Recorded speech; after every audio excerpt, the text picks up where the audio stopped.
Selamat pagi Bapak Ibu Saudara yang terkasih. Shalom. Boleh angkat tangannya. Shalom. Puji nama Tuhan. Kita semua yang hadir di sini Tuhan berkati dengan berlimpah, karena kita diberkati dengan kesehatan dan kekuatan, sehingga pagi hari ini kita boleh datang di rumah Tuhan untuk kita beribadah kepada Tuhan. Semua karena kasih karunia Tuhan. Keberadaan kita saat ini oleh karena pengampunan yang begitu luar biasa. Saya boleh memahami arti keselamatan itu luar biasa. Semua terjadi oleh karena kuasa darah Tuhan. Kita dilayakkan untuk masuk hadirat-Nya, memberikan pujian dan penyembahan.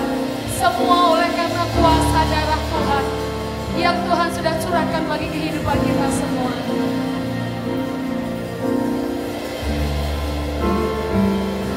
Kita akan naikkan pujian ini bersama-sama.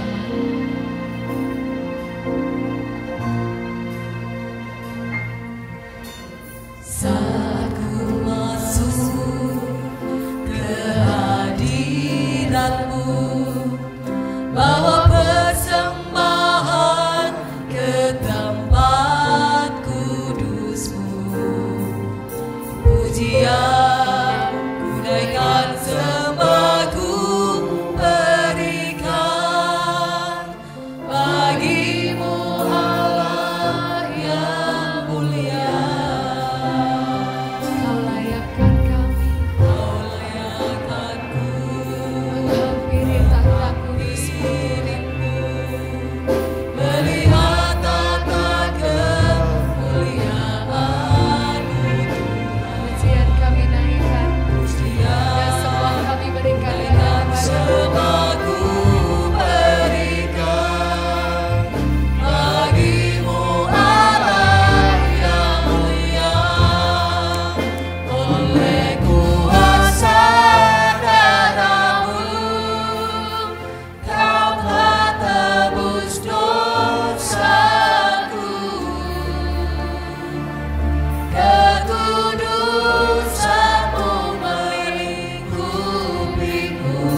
Kami mengucap syukur Bapa untuk perbuatan ajaib yang selalu Kau kerjakan dan nyatakan dalam kehidupan kami. Kalau kami ada sebagaimana kami ada saat pagi hari ini, semuanya oleh karena kasih karunia Tuhan yang begitu besar. Engkau menunjukkan dengan kuasa pengorbanan-Mu di kayu salib Bapa, menyelamatkan kami, menyelamatkan seisi rumah kami, dan hidup kami ada di dalam janji Tuhan, janji kepastian dalam keselamatan yang kekal Tuhan. Kami mengucap syukur, kami bersyukur bahwa Kau sangat-sangat baik bagi kehidupan kami Bapa. Biar saat pagi hari ini kami memberikan persembahan melalui puji-pujian kami, melalui penyembahan kami, melalui pelayanan kami, supaya apa yang kami kerjakan pada pagi hari ini merupakan persembahan yang berbau harum di hadapan Tuhan, dan Allah boleh berhadirat di tempat kami. Di sini Roh Allah boleh mengurapi kami semua. Berkati kami semua yang hadir Tuhan. Berkati sidang jemaat-Mu yang tidak hadir pada saat pagi hari ini Bapa. Engkau yang akan menjawab segala persoalan kami, sebab Engkau Allah yang besar, Allah yang sanggup melakukan semua perkara lebih daripada apa yang kami pikirkan. Terima kasih Bapa. Kami akan mulaikan ibadah kami hanya di dalam nama Tuhan Yesus Kristus. Kami berdoa mengucap syukur. Haleluya. Amin. Yesus, Engkaulah kebenaran yang menyelamatkanku. Hanya kebenaran Tuhan yang menyelamatkan hidup kita.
Ku hidup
tidak bisa menjauhkan kita dari kasih Tuhan. Di hadapan kemahgahan-Mu kami datang menyembah-Mu, sebab Engkau baik, baik dan sangat baik. Mari setiap kita yang merasakan kebaikan Tuhan, saya jemput kita semua bagi berdiri. Kita akan nyanyikan pujian ini bersama teman dan penuh sukacita. Yesus, Engkau baik, sungguh baik, sangat baik.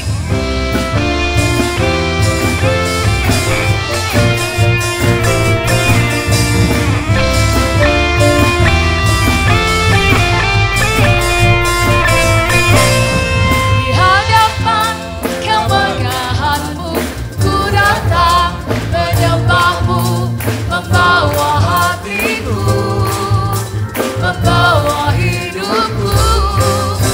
Ku teringat kasih setiamu di dalam setiap langkahku. Oh sungguh Engkau baik di dalam hidupku. Engkau baik, teramat baik. Engkau baik.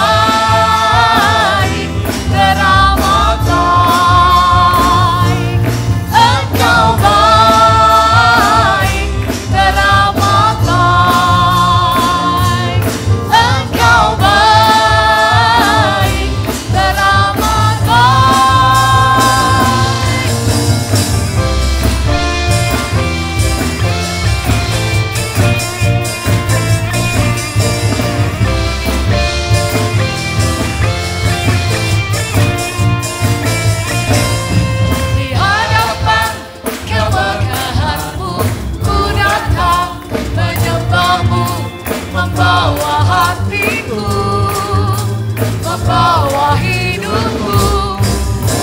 Ku teringat kasih setiamu di dalam setiap langkahku.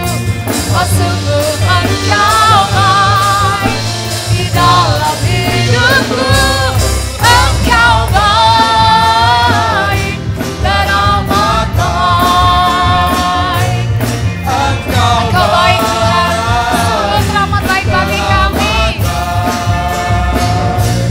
Engkau baik, teramat baik. Engkau baik, teramat baik. Engkau baik, Engkau baik, teramat baik. Engkau baik, teramat baik. Engkau baik, teramat baik. Engkau baik, teramat baik. Engkau baik, teramat baik.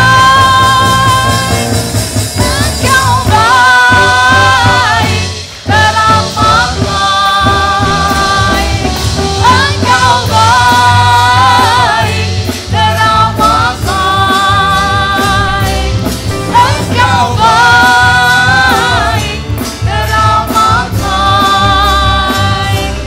Engkau baik, teramat baik.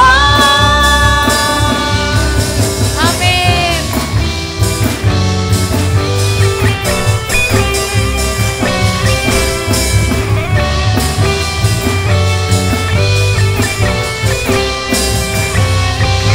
Amin. Berikan kemuliaan bagi Tuhan yang teramat baik.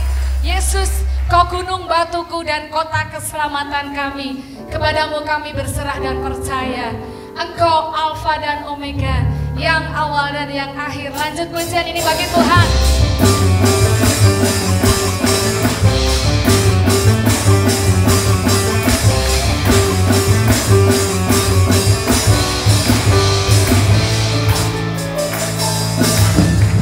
Kau gunung batuku dan Kau keselamatanku, tak akan ku ragu. Kau menjamin hidupku, Kau keselamatan.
silakan duduk. Saya membuka ruang kesaksian, barangkali ada Bapak Ibu Saudara semua yang ingin menyaksikan cinta kasih Tuhan. Ada? Tidak ada? Puji Tuhan, tapi saya yakin kita semua yang hadir pasti memiliki kesaksian, amin. Kesaksian yang tidak terkatakan tapi bisa dibaca sama orang lain. Dan itu boleh memberkati kita semua. Kita akan berikan persembahan yang terbaik bagi Tuhan Yesus Kristus.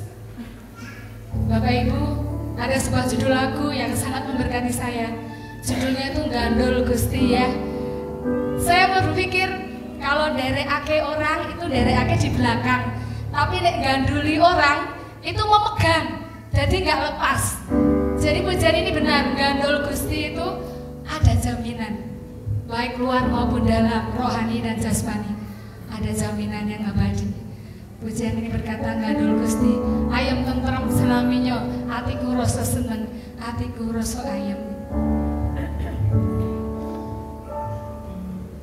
Atiku rasa tentrem, atiku saya seneng, saben dina kula nggih Gandul Gusti. Monggo kita akan menyanyi bersama-sama. Biar ini menjadi kekuatan dan penghiburan kita untuk menjalani hari-hari kita. Gandul Gusti.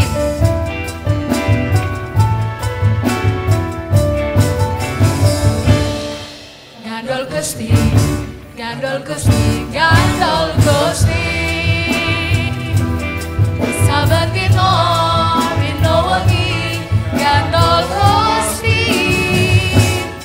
Gandul Gusti, Gandul Gusti, Gandul Gusti.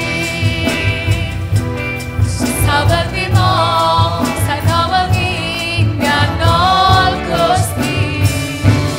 Atiku rasa seneng, ora bakal cilaka, nanging uripku mulya selaminya. Atiku rasa tentrem, atiku saya seneng, saben dina kula nggih Gandul Gusti. Gandul Gusti, Gandul Gusti, Gandul Gusti. Saben dina rino wengi Gandul Gusti. Gandul Gusti, Gandul Gusti, Gandul Gusti. Saben dina rino wengi Gandul Gusti. Kula amung percaya ora bakal cilaka, nanging uripku mulya selaminya. Atiku rasa tentrem, atiku saya ayem, saben dina kula nggih Gandul. Jumeneng ga? Atiku rasa, monggo sami jumeneng. Saya seneng, saben dina kula nggih Gandul. Gandul Gusti, Gandul Gusti, Gandul Gusti, Gandul Gusti, amin. Saben dina rino wengi Gandul Gusti. Gandul Gusti, Gandul Gusti, Gandul Gusti. Saben dina rino wengi Gandul Gusti. Kula amung percaya, amung percaya ora bakal cilaka, nanging uripku mulya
kembali. Sakit ngandol Gusti itu kasih karunia Bapak Ibu. Hanya kasih karunia Tuhan yang boleh kita rasakan setiap hari. Dan biar hidup kita senantiasa di dalam perlindungan Tuhan. Kasih karuniamu membuatku hidup. Dan kasih karuniamu membuat kami sangat berharga Tuhan. Terima kasih Bapa untuk kekuatan yang senantiasa Tuhan berikan bagi kami. Kasih karuniamu buatku hidup. Kasih karuniamu buatku berharga. Kasih karuniamu buatku mulia dalam pandanganmu. Kasih karuniamu buatku hidup. Kasih karuniamu buatku berharga. Kasih karuniamu buatku mulia dalam pandangan Tuhan. Ku hidup sekarang dalam kasih-Mu. Ku yakin pasti akan janji-Mu. Ku terima segalanya daripadamu. Dalam anugerah-Mu, dalam bimbingan-Mu, dalam tangan kasih-Mu, ku serahkan seluruh hidupku. Ku hidup sekarang. Saya undang kita semua bangkit berdiri. Sekarang dalam kasih-Mu, ku yakin pasti akan janji-Mu. Ku terima segalanya daripadamu.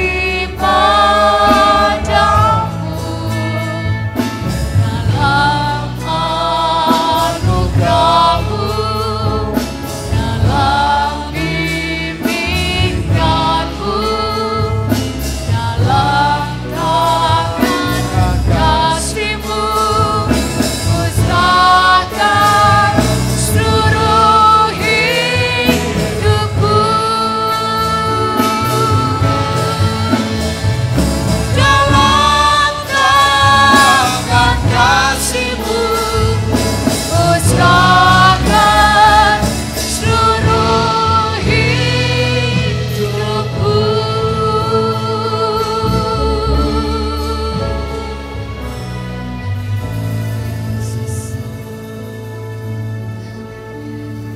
Kami percaya Tuhan bahwa hanya oleh karena kasih karunia kami boleh ada sebagaimana kami ada saat ini, dan kami boleh ada di rumah Tuhan untuk memuji, memuliakan, menyembah Engkau. Bahkan sebentar kami akan mendengarkan firman-Mu. Berfirmanlah Tuhan bagi kami semua, biar setiap jiwa yang hadir boleh mendapatkan berkat yang daripada Tuhan. Karena firman-Mu itu yang akan menjadi penolong, penuntun, bahkan penopang dalam kehidupan kami. Terima kasih pakai dan urapi kami hamba-Mu untuk menjadi saluran berkat firman-Mu ya Tuhan. Di dalam nama Tuhan Yesus Kristus kami berdoa. Amin. Dipersilahkan duduk kembali. Salam damai sejahtera bagi kita semua. Shalom.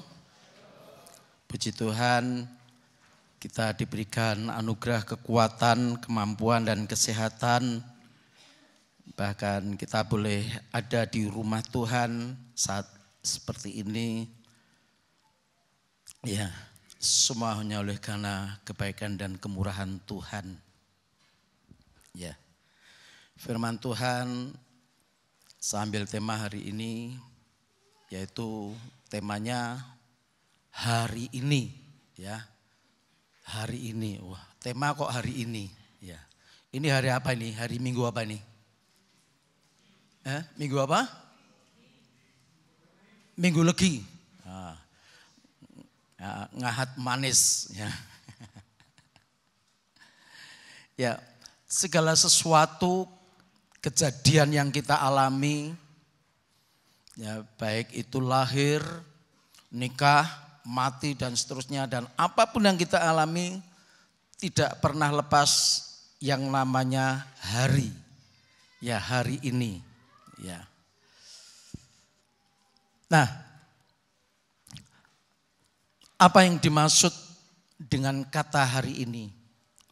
Sebab kita tidak pernah lepas dari yang namanya hari. Ya, kita mau apapun yang akan kita rencanakan, ya itu diawali dari hari, tentunya hari. Ya, saudara akan memandang masa depan, itu juga dimulai dari hari, dan hari itu menentukan. Ya, hari itu menentukan. Begitupun juga dalam kehidupan rohani saya dan saudara, kita menjadi anak Tuhan yang berhasil atau gagal, itu pun ditentukan dari sikap kita. Sebab firman Tuhan katakan, pada hari ini jika kamu mendengar suaranya, janganlah keraskan hatimu. Ya, ini kaitannya dengan perjalanan bangsa Israel yang keluar dari Mesir menuju tanah perjanjian, tetapi mereka di tengah perjalanan mengeraskan hati. Sehingga Tuhan akhirnya bersumpah, mereka takkan masuk ke tempat perhentianku. Ya, mari kita akan membaca dalam Ibrani pasal 3.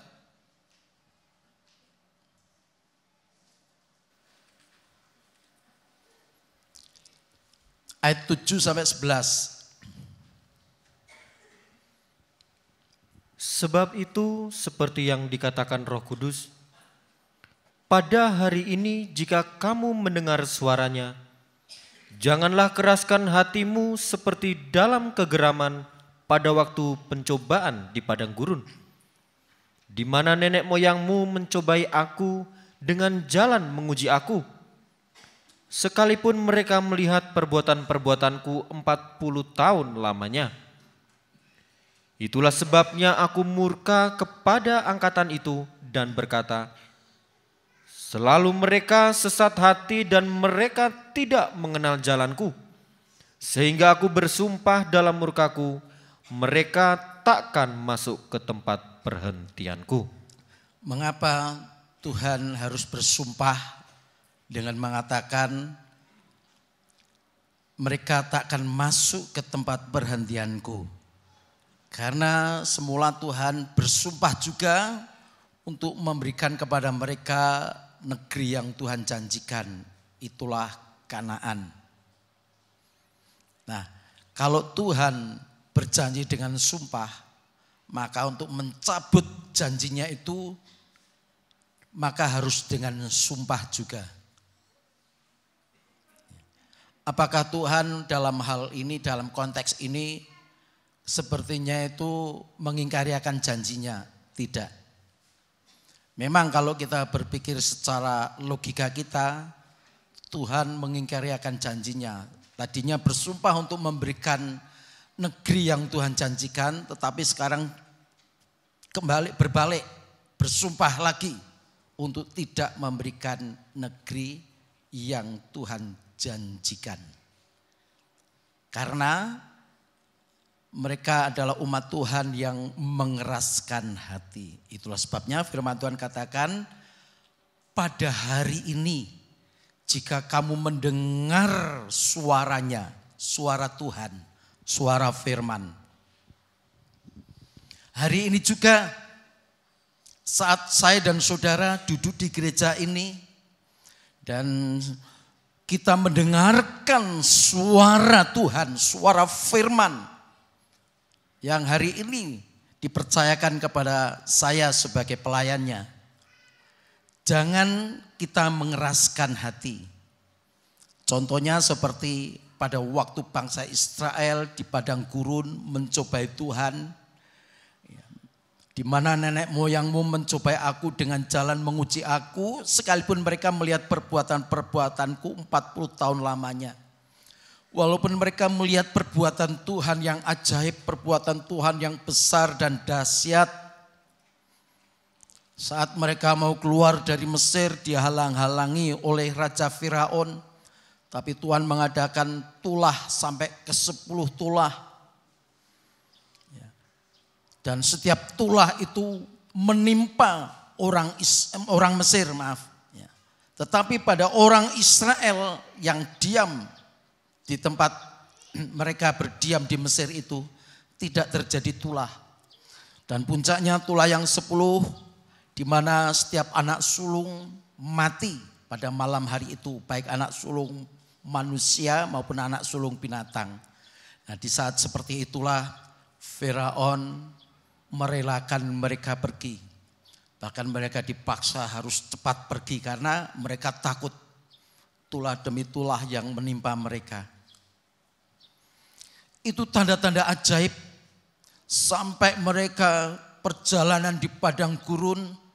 Tuhan menuntun mereka sampai ke laut Teberau atau laut Kolsom. Dikejar lagi oleh Firaun, tapi Tuhan mengadakan mujizat. Musa dengan tongkat yang ada di tangannya, ya, oleh karena mujizat Tuhan, laut itu dibelah. Dan orang Israel berjalan di dasar laut. Firaun juga mau mengejar dari belakang masuk ke laut, tapi justru disitulah laut ditutup oleh Tuhan dan mereka semua binasa. Mereka melihat perbuatan-perbuatan yang ajaib selama di padang gurun, tetapi mereka mengeraskan hati. Ini bisa terjadi dalam kehidupan kita sebagai umat Tuhan.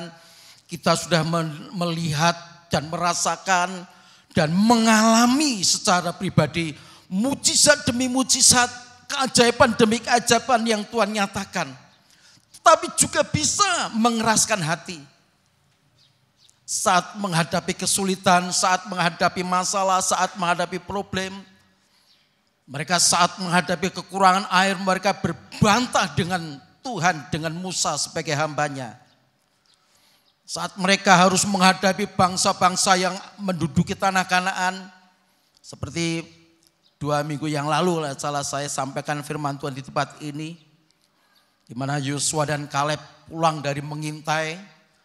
Tapi ke-10 pengintai yang lain memberikan kabar busuk, kabar buruk. Sehingga melemahkan orang Israel pada waktu itu. Dan mereka memberontak kepada Tuhan, mengeraskan hati. Akhirnya Tuhan ya tidak membawa mereka masuk. Mereka diajak terus berkeliling di padang gurun selama 40 tahun. Dan generasi tua semua habis kecuali Yosua dan Kaleb. Dan mereka generasi baru, itulah menunjukkan kehidupan yang lahir baru. Yang bisa masuk ke negeri perjanjian. Ya. Nah, keras hati ini apa yang diartikan keras hati? Keras hati itu tidak mau bertobat, Keras hati itu tidak mau mendengar firman Tuhan, keras hati juga tidak mau menerima teguran Tuhan dan selalu menentang Roh Kudus. Ya, ini ada ayat-ayatnya semua, tetapi kita tidak akan membaca itu, nanti saya akan terlalu lama kalau saya menyampaikan ini ya.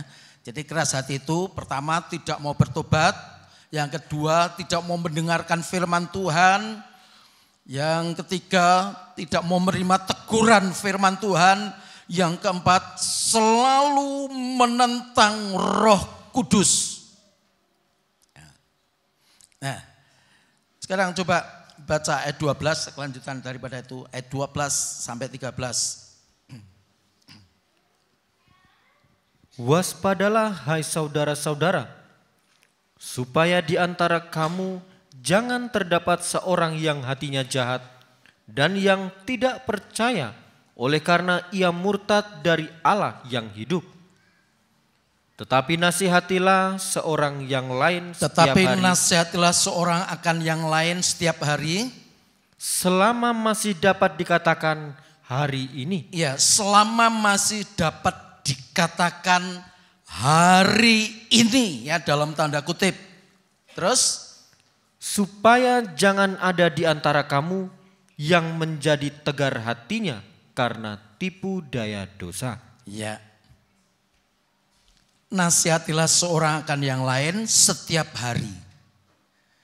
Jadi mestinya ya, kita sebagai orang tua setiap hari itu kita menasihati anak-anak kita. Dan di sini dikatakan nasihatilah seorang akan yang lain tiap hari. Anak-anak kalau dinasihati orang tua biasanya gimana responnya? Ya, tidak senang kan? Tiap hari dinasihati, tiap hari diceramahi. Kadang-kadang anak-anak itu hanya diam atau memberontak dalam hati. Tetapi ini penting sekali saudara, maka jadi orang tua harus hidup rohani. Bagaimana orang tua akan bisa menasihati anak kalau orang tua tidak hidup rohani? Kalau orang tua tidak paham terhadap firman Tuhan, apalagi kalau orang tua tidak bisa memberikan teladan. Bagaimana respon anak yang dinasihati? Mungkin dia tidak berani membantah, tapi dalam hati. Bapak saja atau ibu saja hidupnya tidak bisa memberi contoh. Maka itu kita sebagai orang tua tidak bisa tidak harus hidup rohani. Betul Bapak Ibu? Betul enggak? Ini penting sekali. Dan nasihat itu harus tiap hari. Sebab kita katakan di sini, selama masih dapat dikatakan hari ini, hari esok kita tidak tahu. Besok kita tidak tahu apa yang akan terjadi. Tapi kalau hari ini kita melepaskan diri dari tanggung jawab, mungkin sebagai orang tua tidak mau menasihati, ternyata anak sudah terhilang dari hadapan Tuhan. Ya, kalau dia masih ada kesempatan untuk bisa bertobat, itu masih untung. Tapi kalau coba misalkan anak ditelan maut, mungkin di tengah perjalanan, hidupnya tidak di dalam Tuhan, hidupnya tidak di dalam kebenaran. Tahu-tahu besok ada kejadian, mungkin kecelakaan, mungkin kena musibah dan lain sebagainya. Menyesal, kenapa saya tidak memberi nasihat?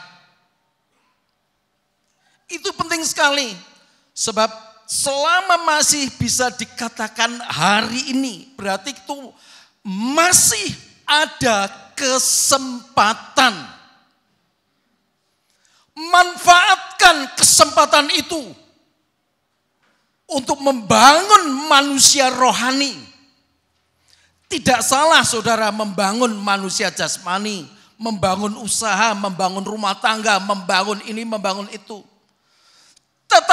Tetapi tidak kalah penting kita membangun manusia rohani supaya layak di hadapan Tuhan. Itu kalau kita sadar dan masih bisa dikatakan hari ini.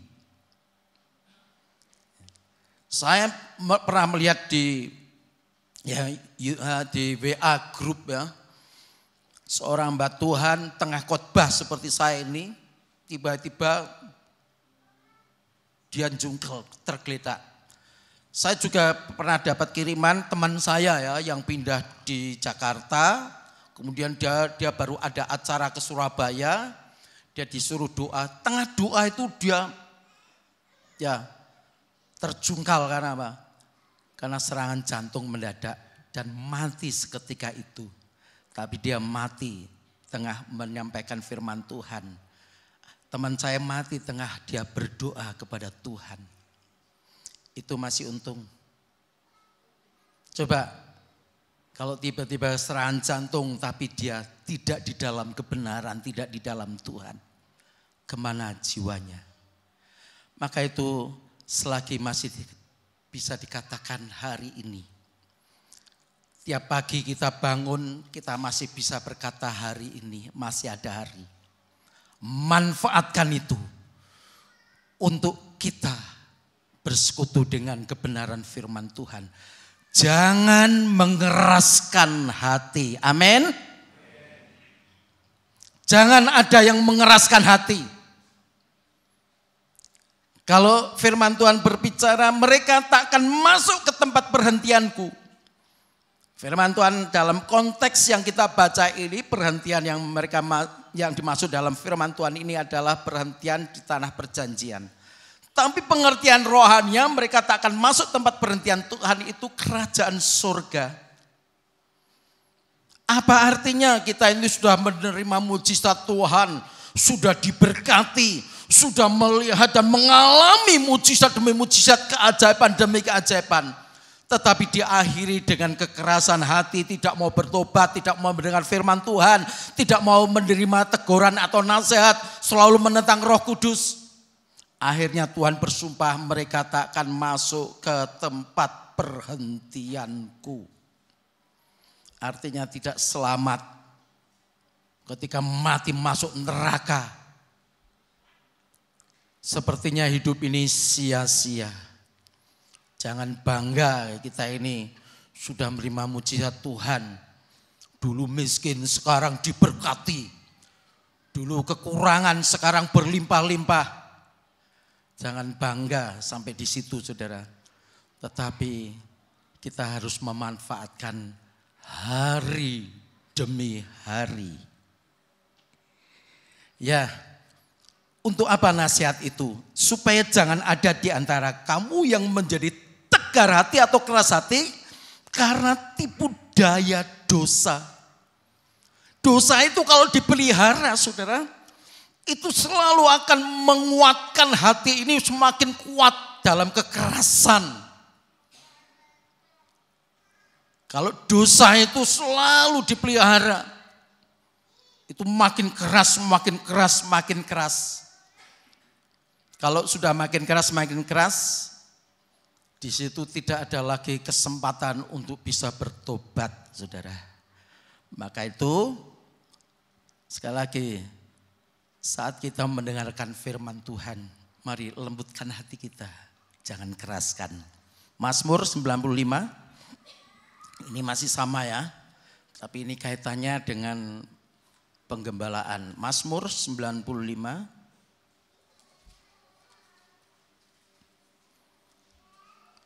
ayat 6 sampai 11.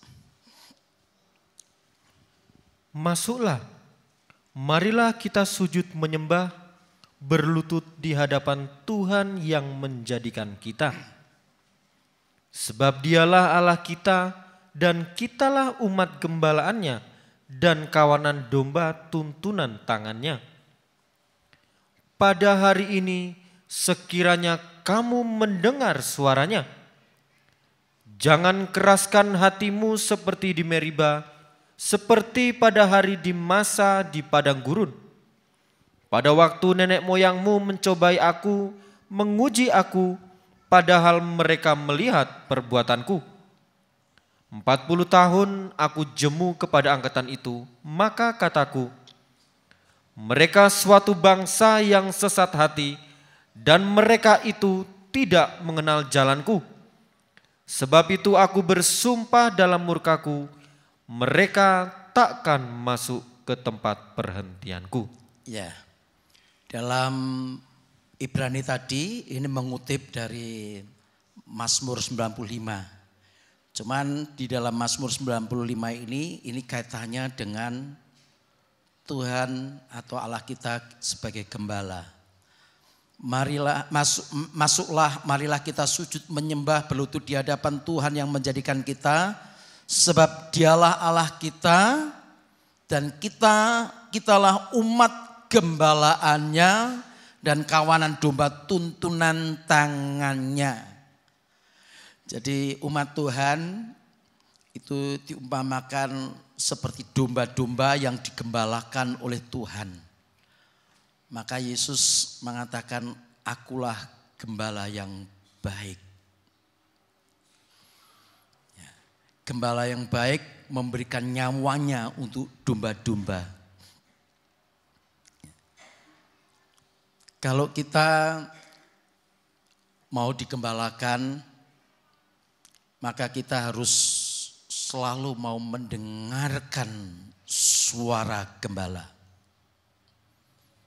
Ya, suara gembala itu firman Tuhan.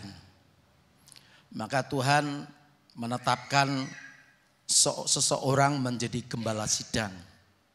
Ya, di tempat ini Bapak Pendeta Paulus yang menjadi gembala ya di GPDI Ebenezer Kaliputih.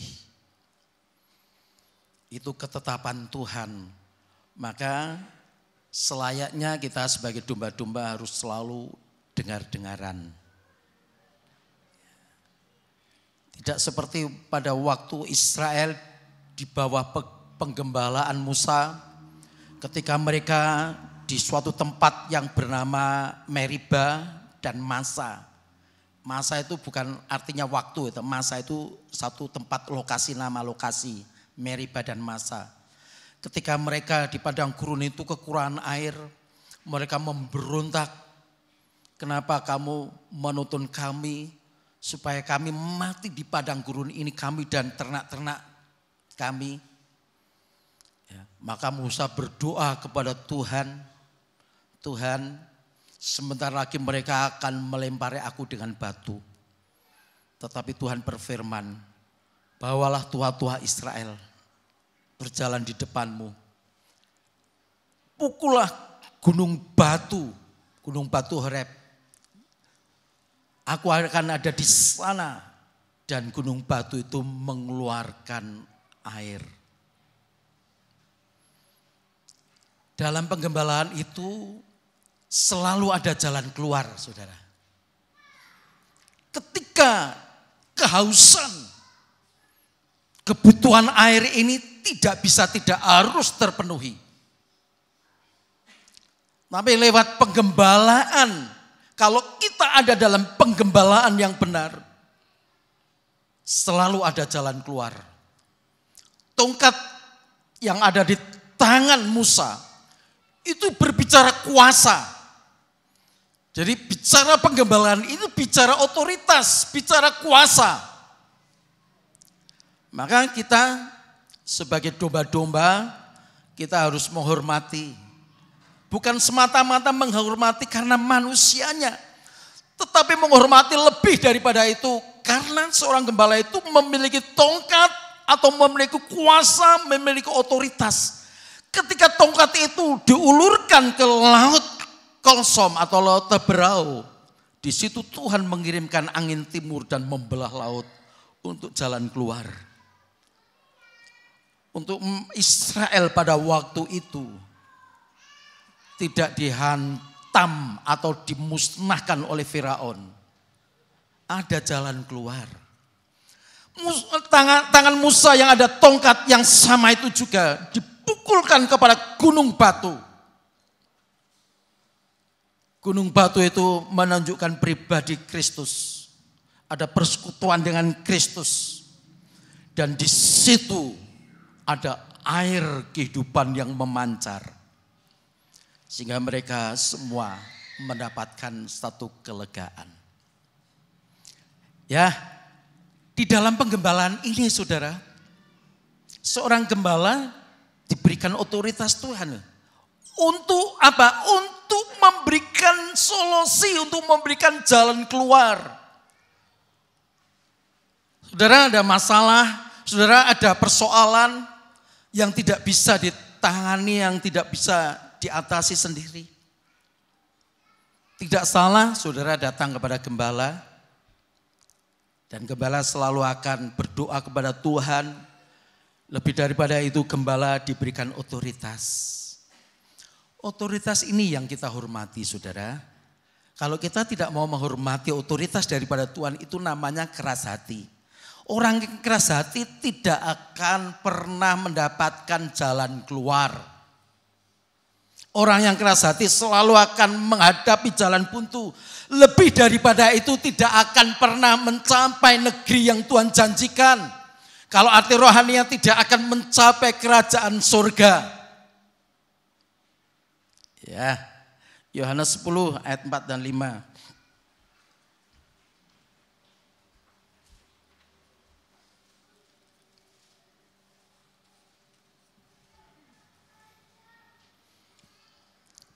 Jika semua dombanya telah dibawanya keluar, ia berjalan di depan mereka dan domba-domba itu mengikuti dia karena mereka mengenal suaranya. Tetapi seorang asing pasti tidak mereka ikuti, malah mereka lari daripadanya karena suara orang-orang asing tidak mereka kenal. Penuntunan gembala itu dengan suara. Jika semua dombanya telah dibawanya keluar, ia berjalan di depan mereka. Gembala itu berjalan di depan domba-domba, dan domba-domba itu mengikuti dia karena mereka mengenal suaranya. Kita bisa mengenal suara satu dengan yang lain karena kita terbiasa mendengar suaranya. Walaupun istri saya tidak melihat secara kasat mata terhalang oleh mungkin tembok dan lain sebagainya. Tapi ketika istri saya berbicara dengan seseorang saya tahu, oh itu suara istri saya. Karena saya terbiasa mendengarkan suaranya. Kalau kita tidak biasa mendengar suara, apalagi suara asing, kita tidak tahu itu siapa suaranya. Tuhan memang menciptakan suara manusia satu dengan yang lain itu pasti berbeda. Betul enggak? Dalam satu keluarga loh, saudara punya anak 5.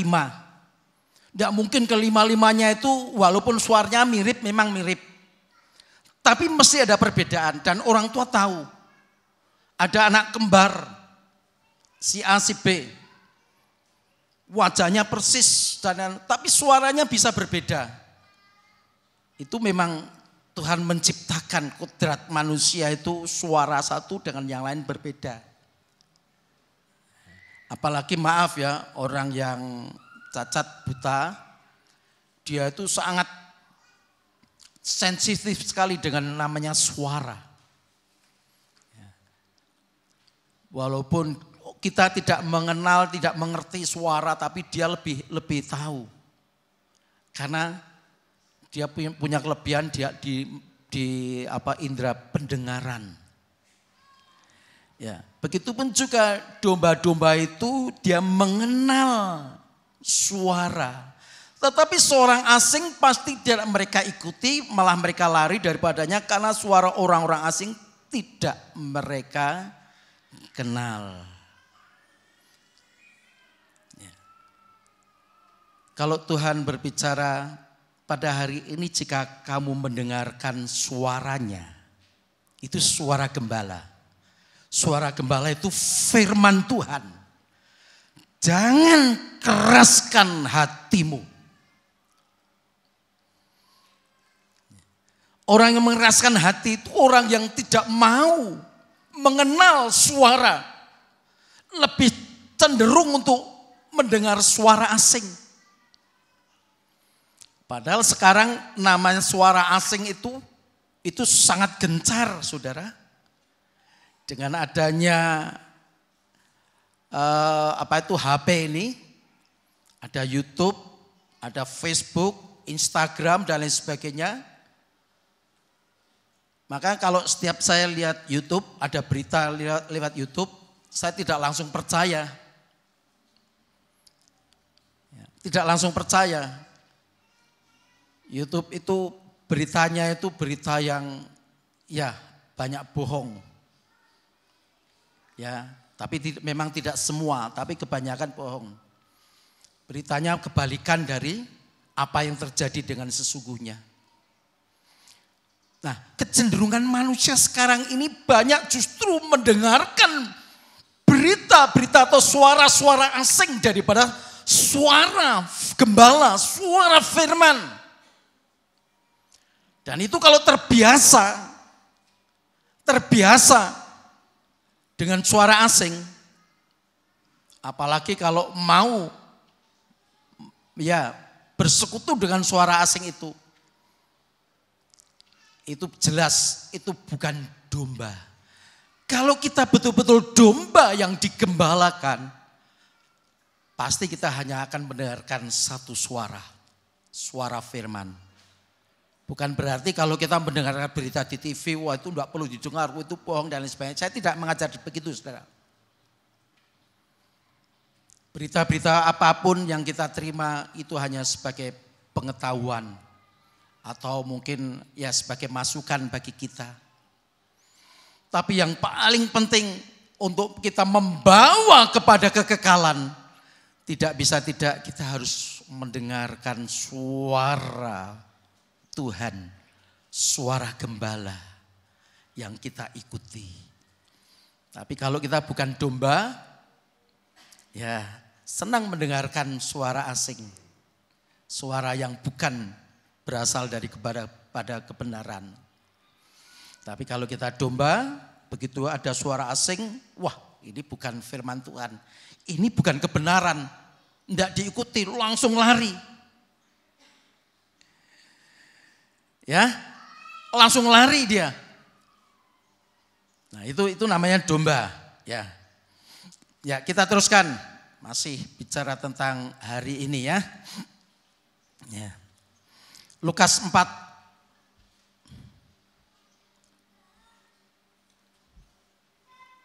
ayat 16 sampai 21.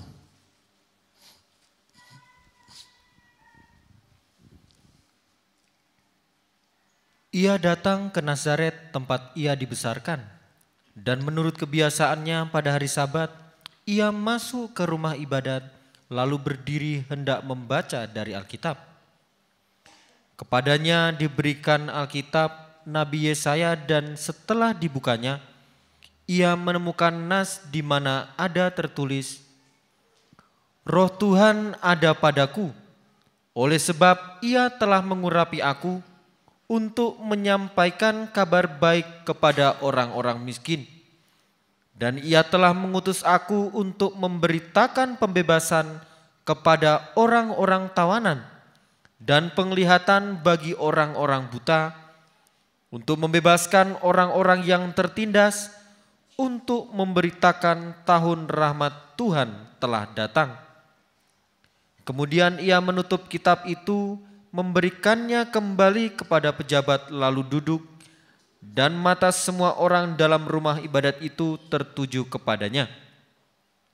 Lalu ia memulai mengajar mereka, katanya, pada hari ini genaplah nas ini sewaktu kamu mendengarnya.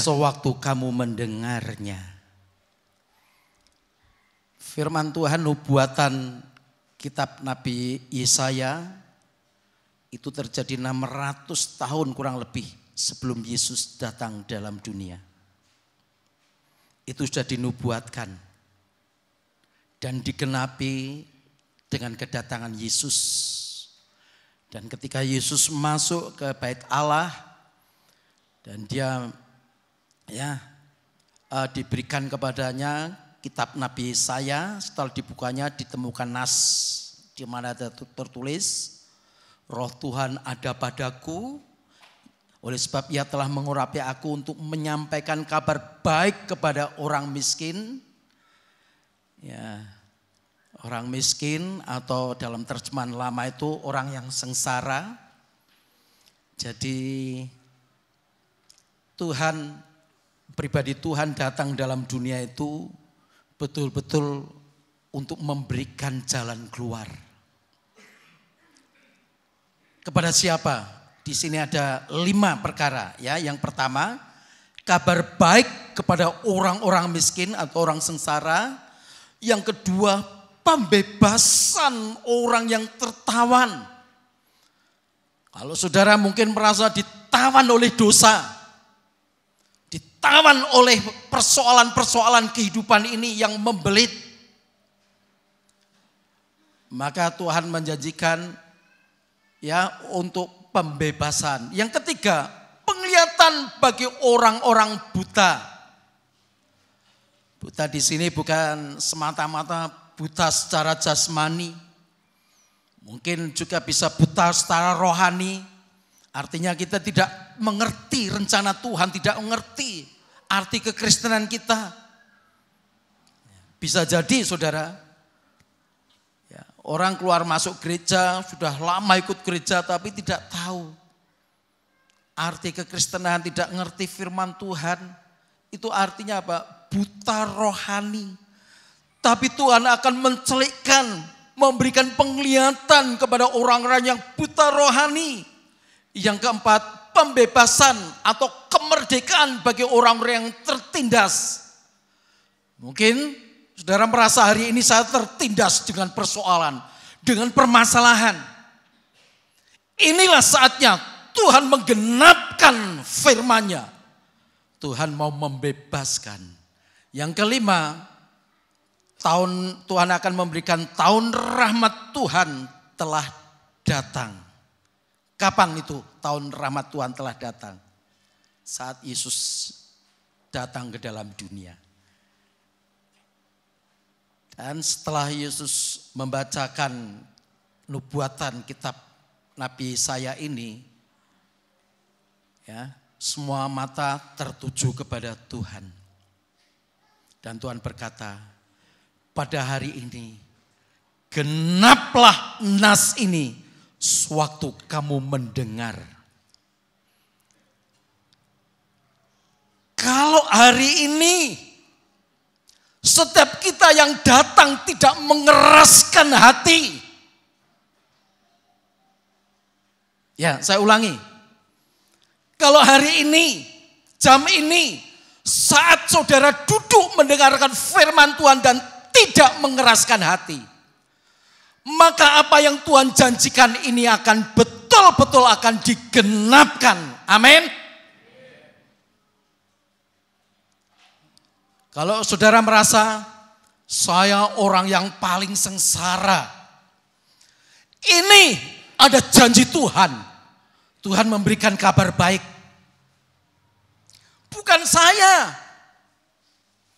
Tapi Tuhan sendiri yang nubuatkan dan itu digenapkan di dalam pribadi Yesus.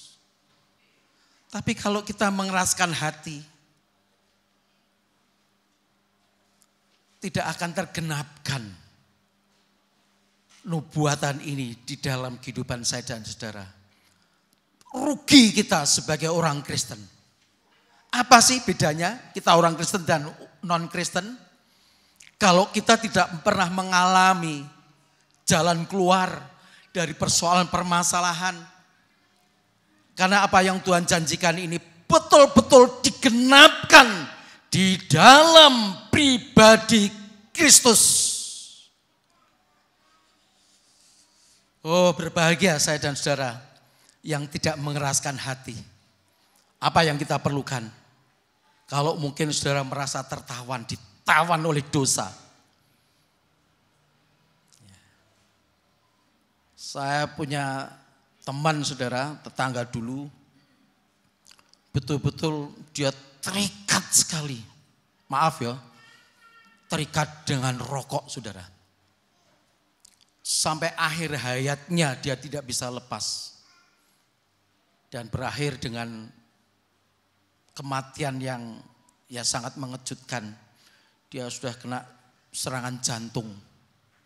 Tapi dia tidak mau. Yang terakhir dokter sarankan di bypass. Bukan saja di ring seperti saya, tapi di bypass. Saudara tahu di bypass itu? Ya, bypass jantung. Saya tanya dokter pada waktu saya periksa di Pineng itu. Gimana kalau di bypass ini apa itu tulang iga ini digeraji saudara. Dari atas sini sampai sini itu dibuka. Wah, mengerikan. Ya, masih untung saya cuma di ring jantung. Bypass ini digeraji kayak orang motong kayu itu bensu. Terbelah dibuka. Nah bagaimana kalau tidak lewat sini saudara? Jantung itu kan letaknya di sini.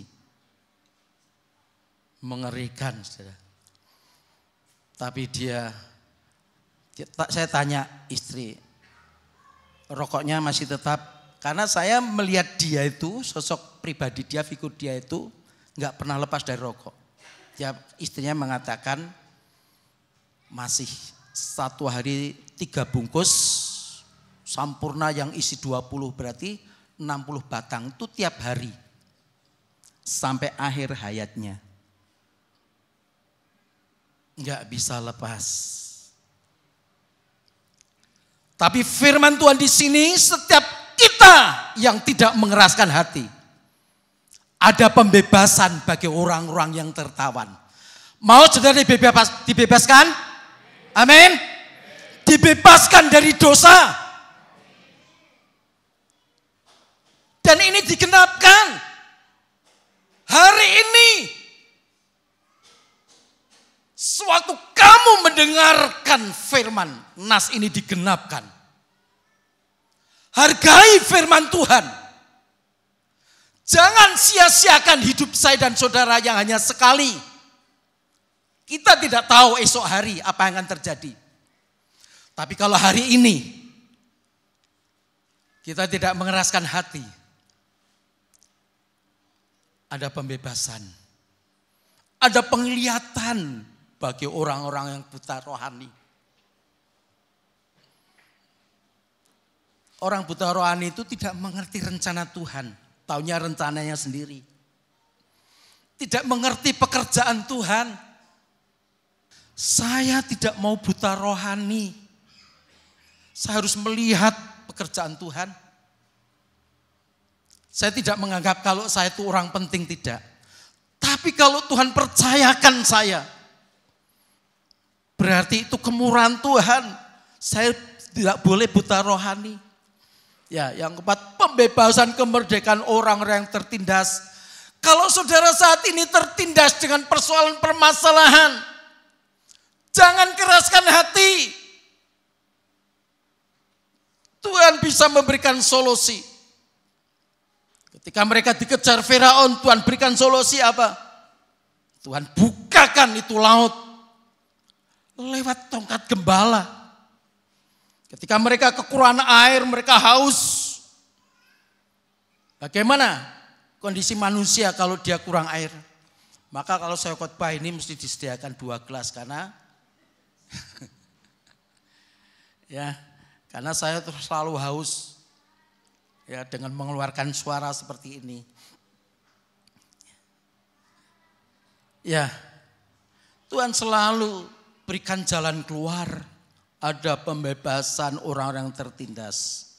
Dan yang kelima, tahun rahmat Tuhan telah datang. Hormati, hargai. Kita harus merespon tahun rahmat Tuhan telah datang.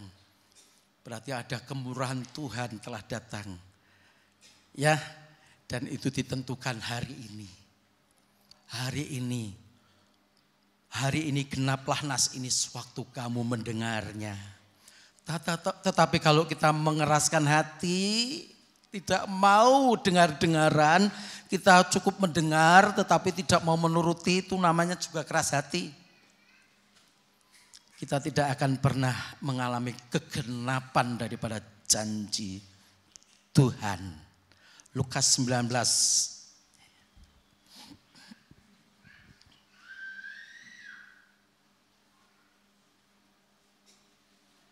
Ayat 1 sampai 10. Sakeus.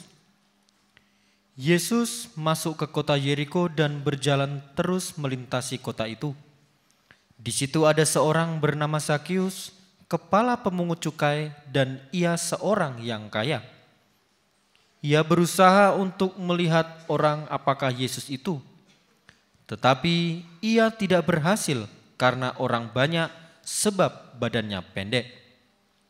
Maka berlarilah ia mendahului orang banyak, lalu memanjat pohon ara untuk melihat Yesus yang akan lewat di situ. Ketika Yesus sampai ke tempat itu, ia melihat ke atas dan berkata, Sakeus, segeralah turun. Sakeus, segeralah turun. Sebab hari ini aku harus menumpang di rumahmu. Aku harus menumpang di rumahmu. Terus? Lalu Sakeus segera turun dengan menerima Yesus dengan sukacita. Tetapi semua orang yang melihat hal itu bersungut-sungut katanya, ia menumpang di rumah orang berdosa. Tetapi Sakeus berdiri dan berkata kepada Tuhan, Tuhan, setengah dari milikku akan kuberikan kepada orang miskin.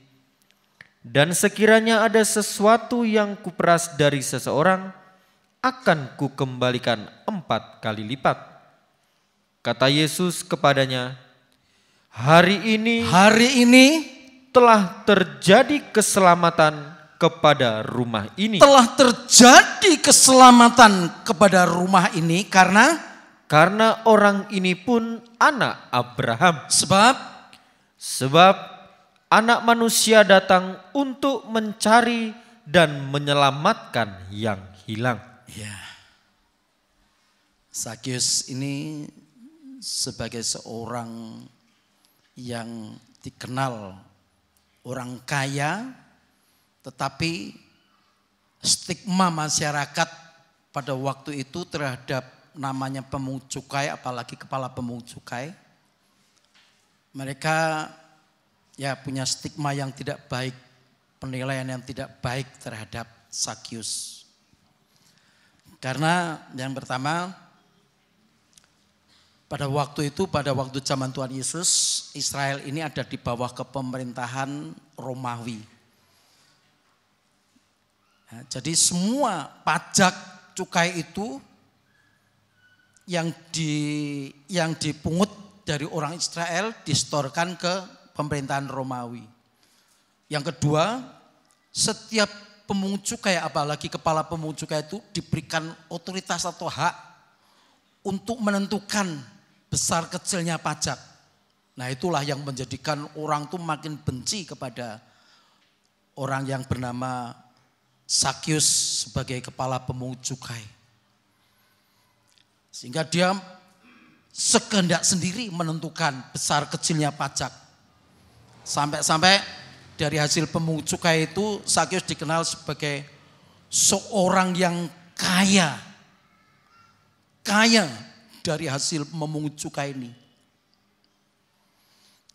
Tetapi pada waktu Yesus masuk kota Yeriko dan berjalan terus melintasi kota itu, Yeriko ini gambaran daripada dunia. Arti Yeriko itu bau harum dunia. Bukan bau harum Tuhan, tapi bau harum dunia. Semerbak harum kemewahan duniawi. Tapi Yesus masuk dan berjalan terus melintasi kota itu. Bagaikan Tuhan itu hanya lewat singgah di kota itu. Tidak singgah tapi hanya lewat. Tidak transit tapi hanya lewat. Tapi di situ dimanfaatkan momen yang sangat berharga ini dimanfaatkan oleh Sakius. Dikatakan, coba ayat 3 dikatakan, ya, nggak usah dibaca, ya. Ia berusaha untuk melihat orang apakah Yesus itu. Dimulai dari rasa penasaran seorang Sakius ini, maka ia berusaha untuk melihat orang apakah Yesus itu. Kenapa? Kok dia itu penasaran untuk melihat siapakah Yesus itu? Tentu dia sering mendengar berita-berita. Walaupun pada waktu itu ya tidak seperti sekarang, berita-berita itu cepat sekali beredar. Tapi pada waktu itu berita-berita tentang Yesus tentunya sudah banyak didengar orang. Bagaimana Tuhan melakukan mujizat demi mujizat. Orang sakit apapun disembuhkan. Yang lumpuh berjalan, buta melihat, bisu berbicara. Bahkan yang mati pun dibangkitkan. Itu kan menjadikan penasaran. Coba kalau di suatu kota ada dukun atau tabib yang ampuh. Bisa berbuat mujizat apa saja mesti wah sangat viral, apalagi sekarang ini. Orang kan penasaran seperti apa orangnya. Begitupun juga dimulai dari keinginan. Dan ini keinginan yang sangat kuat yang ada di dalam hati dan benak Sakius. Ia berusaha untuk melihat orang apakah Yesus itu, tetapi ia tidak berhasil karena orang banyak sebab badannya pendek. Tetapi ada halangan. Orang banyak itu selalu akan menjadi penghalang, saudara. Ya, biasanya orang banyak itu menjadi supporter bisa. Tapi orang banyak juga bisa menjadi penghalang. Saya biasa jualan, ini jam ibadah. Orang banyak masih berjubel mau beli. Wah, itu menjadi penghalang. Seringkali, maaf ya, istri saya korbankan. Ya. Karena kiriman ke sana belum terselesaikan, ini yang harus kirim ini, kirim itu dan lain sebagainya. Kadang-kadang tidak bisa mengikuti ibadah sore. Ya. Orang banyak itu bisa menjadi penghalang. Tetapi kita juga harus belajar ya, seperti Sakius ini. Ayat 4 coba tayangkan. Maka berlarilah ia mendahului orang banyak. Jadi dia tidak mau terhalang orang banyak. Harus ada usaha. Ya. Lalu memanjat pohon ara untuk melihat Yesus yang akan lewat di situ. Halangan, saya sering menyampaikan ini ya. Halangan Sakius ini ada dua. Halangan internal, halangan diri sendiri apa? Pendek. Terhalang dengan orang banyak. Ya. Halangan eksternal itulah orang banyak. Jadi halangan itu dari berbagai penjuru. Halangan dari diri sendiri yang lemah. Ya, yang tidak berdaya, yang penuh kekurangan. Namanya pendek ini maaf ya, ini berbicara tentang kekurangan, cacat. Halangan eksternal itu orang banyak. Tetapi ini tidak menjadi alasan untuk tidak bertemu dengan Tuhan. Nah ini yang kita ambil contoh di sini saudara. Apa yang dia lakukan? Untuk mengatasi halangan eksternal orang banyak, dia berlari. Mendahului orang banyak. Untuk mengatasi halangan internal badannya pendek, apa yang dia lakukan? Dia memanjat pohon ara. Ya. Setelah manjat pohon ara, dia tunggu. Tidak lagi terhalang. Ada orang kaya, kepala kantor, orang yang terhormat mestinya. Walaupun stigma masyarakat ya sangat membenci dengan namanya pemujud kita, tapi dia punya kedudukan. Kok naik pohon? Misalkan seorang ya kepala guru atau kepala kantor apa itu, memanjat pohon, kira-kira gimana saudara yang melihat? Ya, tetapi dia betul-betul karena dimulai dari kerinduan. Saat Yesus lewat, berhentilah Yesus tepat di bawah. Coba ayat 5. Ketika Yesus sampai ke tempat itu, ia melihat ke atas. Ada pohon ara yang berbuah. Buahnya siapa? Zakius. Ya. Pohon ara, Tuhan pernah dikecewakan dengan pohon ara yang tidak berbuah. Tapi di sini pohon ara berbuah Zakius. Ia melihat ke atas dan berkata, Zakius, segeralah turun sebab hari ini. Ya, saya tidak pernah lepas dari tema. Hari ini aku harus menumpang di rumahmu. Bagaimana? Kalau saya dan saudara bagaikan Zakius orang-orang berdosa ini. Tapi Tuhan berkata, hari ini jam ini aku harus menumpang di hatimu, di rumahmu. Amin saudara. Amin. Oh, ada sesuatu yang akan Tuhan kerjakan kalau kita tidak mengeraskan hati. Dimulai dari kerinduan. Zakius ini tidak mengeraskan hati walaupun dia tahu dia orang berdosa. Coba teruskan. Lalu Zakius segera turun dan menerima Yesus dengan sukacita. Menerima Yesus dengan sukacita, bukan terpaksa. Kenapa dia menerima Yesus dengan sukacita? Karena dia penasaran. Dia ingin, ada kerinduan di dalam hatinya.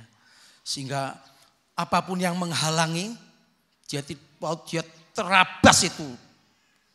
Dia lawan itu semua yang menghalangi. Orang banyak enggak apa-apa, dia lari.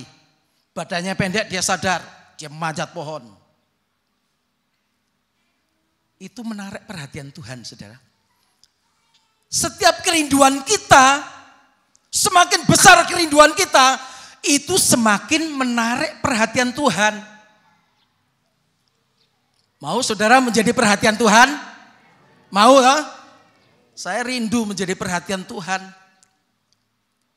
Nah, setelah Zakius turun, dia menerima Yesus dengan sukacita. 7. Tetapi semua orang yang melihat hal itu bersungut-sungut katanya, ia menumpang di rumah orang berdosa. Orang yang tadinya itu berjejer-jejer di pinggir kanan kiri jalan, tahu kalau Yesus menumpang di rumah Zakius. Semua orang bersungut-sungut, ngedumel. Oh, kok dia menumpang di orang berdosa? Ternyata kalau namanya orang berdosa ini, ya pasti akan mendapatkan banyak sorotan. Coba kalau dia masuk ke tempat seorang yang terhormat, imam besar, tidak akan ada sungut-sungutan. Walaupun belum tentu imam besar yang Tuhan masuk itu betul-betul bisa menyambut Tuhan. Namanya orang berdosa. Oh, menjadi perguncingan. Tapi justru Tuhan, sasaran Tuhan pada orang yang berdosa, yang mau menerima Yesus, yang punya kerinduan. Tidak usah kecil hati kalau saya dan saudara sebagai orang berdosa. Tapi kita punya kerinduan, tidak mengeraskan hati, dan menerima Yesus dengan sukacita. Ada sesuatu yang Tuhan kerjakan. Walaupun pandangan masyarakat pada waktu itu sangat mencela. Mereka tadinya mau menyambut Yesus dengan sukacita mungkin. dengan sorak-sorai, dengan lambaian tangan. Tetapi ketika Yesus masuk di rumah orang berdosa Zakheus ini, mereka bersungut-sungut. Tetapi apa yang terjadi? Teruskan. Tetapi Zakheus berdiri dan berkata kepada Tuhan, Tuhan, setengah dari milikku akan kuberikan kepada orang miskin, dan sekiranya ada sesuatu yang kuperas dari seseorang, akan kukembalikan 4 kali lipat. Ini namanya pertobatan, ini namanya tidak keras hati.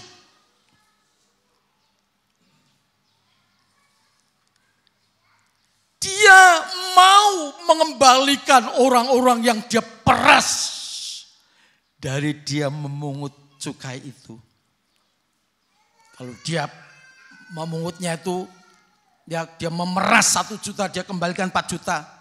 Dan setengah dari kekayaan dibagikan kepada orang miskin. Saya bisa bayangkan kira-kira habislah dia hartanya. Harta yang dia miliki dari hasil ya penipuan, manipulasi, dan kekerasan. Kenapa dia bisa lakukan itu? Karena ada Yesus yang membebaskan dirinya. Ya, ada pertobatan, saudara. Teruskan, ayat 9, kata Yesus kepadanya, hari ini telah terjadi keselamatan kepada rumah ini, karena orang ini pun anak Abraham. 2 kali Tuhan katakan hari ini. Zakheus setelah turun, hari ini aku harus menumpang di rumahmu. Saat Zakheus betul-betul menunjukkan pertobatan, Tuhan katakan hari ini. Tidak besok, hari ini terjadi keselamatan. Ada keubahan yang dialami, ada mujizat yang terjadi. Mujizat yang terbesar itu, saudara, bukan karena kita ini disembuhkan dari sakit penyakit, walaupun itu kita perlu. Bukan karena kita mungkin dulu miskin sekarang menjadi kaya, itu mujizat, betul mujizat. Tapi mujizat yang terbesar adalah saat kita tidak mengeraskan hati dan kita bertobat dan kita diakui menjadi anak Abraham. Itu mujizat terbesar, saudara.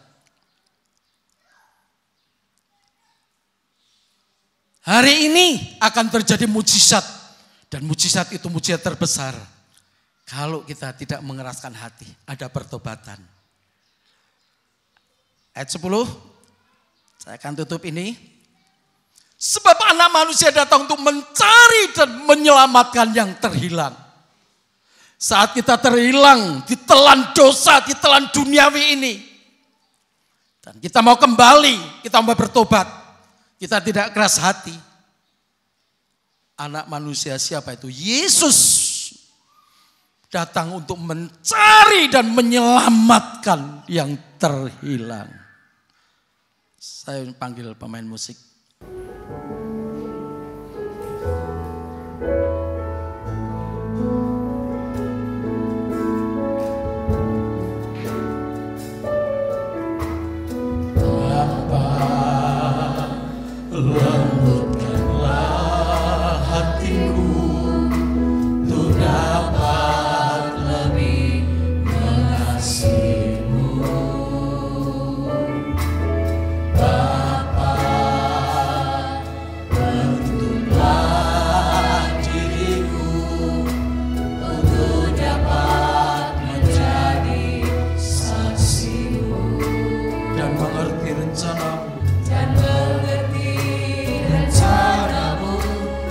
dalam hidupku, jadikan aku semakin indah di hadapan-Mu.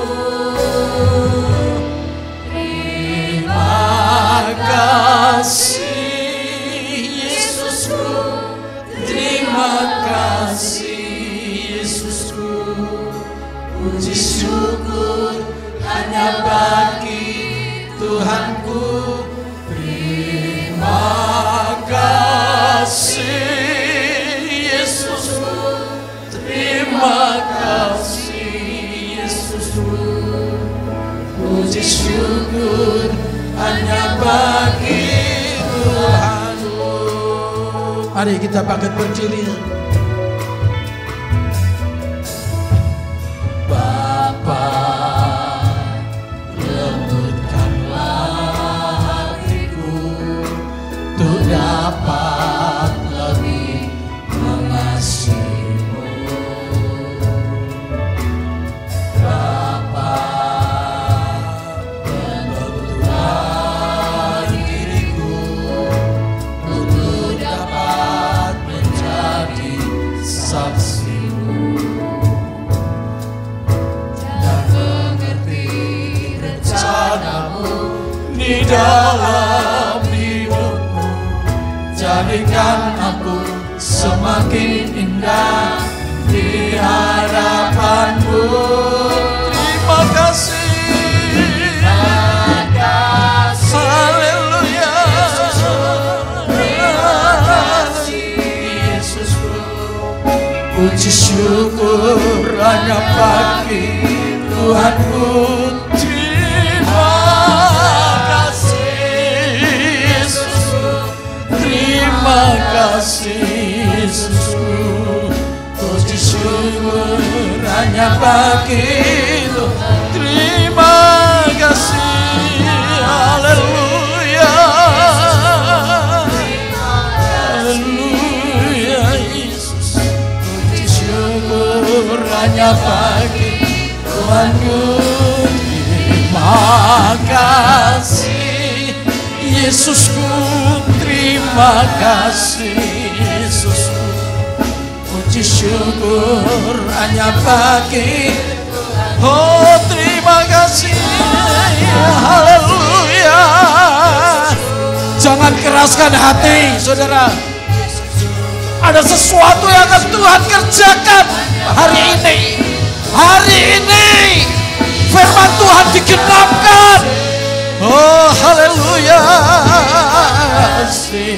Yesusku, puji syukur hanya bagi. Puji syukur, puji syukur hanya bagi. Puji syukur, puji syukur hanya bagi Tuhanku. Haleluya. Haleluya.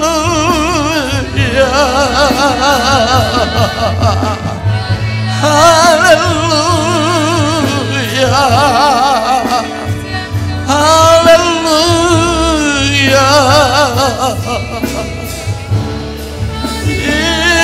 Yesus. Haleluya.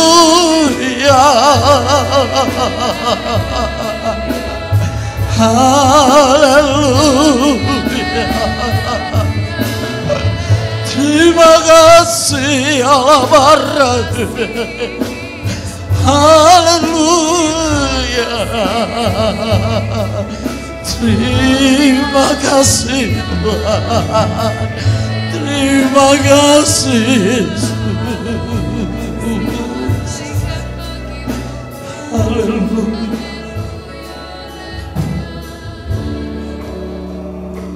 Setiap kita yang tidak mengeraskan hati, saudara, ada jalan keluar. Setiap kita yang mau melembutkan hati, tidak keras hati, ada jalan keluar. Tangan kuasa Tuhan, otoritas Tuhan ada di tangan gembala. Mari saya undang Bapak Gembala, doakan untuk sidang jemaat. Haleluya, haleluya. Oh, kita sembah terus. Haleluya.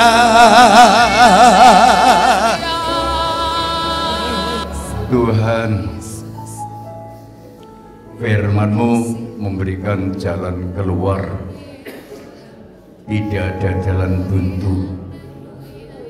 Ketika bangsa Israel keluar dari Mesir, jika patuh dengan suara Musa oleh karena membawa suara Tuhan, mereka akan menepati janji tanah berlimpah susu dan madu.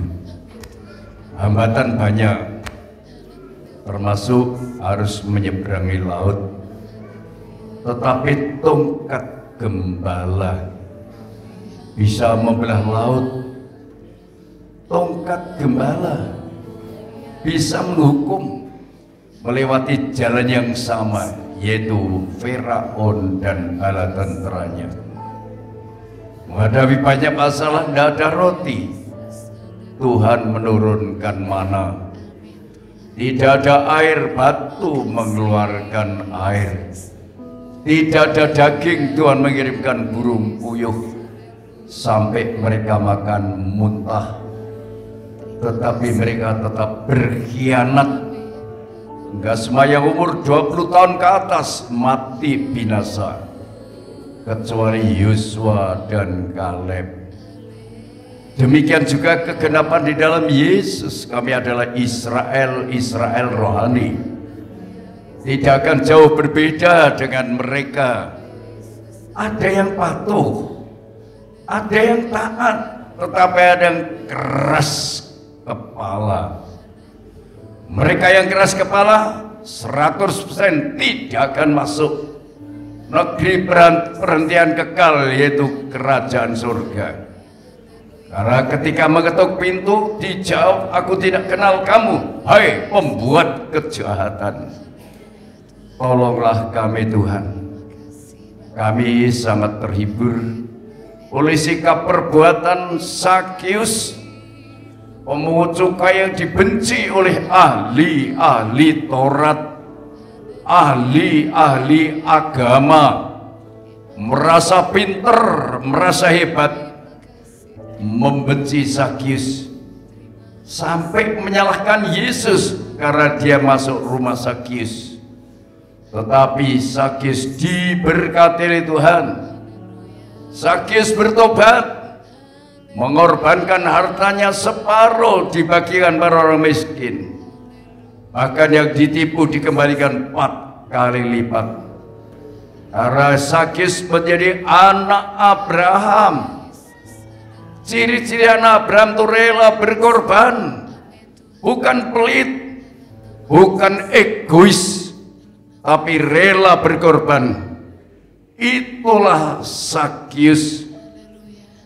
Iska anak Abraham berkorban, Yesus anak Abraham berkorban, orang percaya anak Abraham berkorban. Itu tanda pertobatan. Oleh sebab itu Bapak, kami mengucapkan syukur di gereja yang kecil di desa ini. Mereka semua menunjukkan sikap sebagai anak-anak Abraham, mengejar Yesus, mendengarkan suara Yesus sebagai gembala. Gembala di depan memberikan teladan dan mengeluarkan suara. Yesus mengenal domba-dombanya. Kiranya kami semua menjadi domba-domba yang dikenal oleh Tuhan, dan kami semua mengenal suara Tuhan dan mengikuti jejaknya. Mereka yang maju ke depan sudah didoakan, tolong Tuhan, apa yang menjadi rintangan sudah dihancurkan oleh kuasa Tuhan. Terima kasih banyak Bapak.